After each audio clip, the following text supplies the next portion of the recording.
Hi everyone, my name is Justin and this is my Milestone 2 video.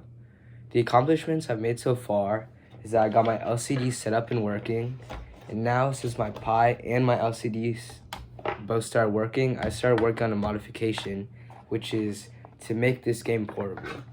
So I used the old CanaKit box that was provided to me to help set up the Raspberry Pi to just create like an enclosure for the LCD display to show on the outside, which I've nailed using the stands from the LCD display. And then on the inside is where I'm gonna put in all the wires and my Raspberry Pi. And since it's gonna be portable and I need something to power the Raspberry Pi, I'm going to be using a portable charger. Which leads me to my first problem, which is that my old portable charger that I used to try and test if the Raspberry Pi will run, I think wasn't enough power, so I'm gonna have to find another one to use.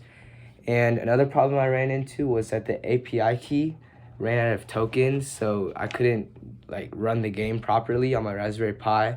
But that was easily fixed as I got my instructor to buy me new tokens, and he just provided me with a new Raspberry Pi. So all I did was put in the API key into the to replace where I had my old API key. So that's how I fixed that problem. And what needs to be done before my next milestone is that I need to create a GUI, or a graphical user interface, that's where my code will run on, and the game will be displayed here. And I want to create a GUI that'll have buttons that'll have the options for each, so the buttons will correspond to each option that the player can choose from, and based on the prompt that they just have to touch, because this is a touch screen. And that'll make it a lot easier since it'll be portable, as like where they would have to use like a keyboard and mouse to run the game, so that wouldn't be too good if it was portable.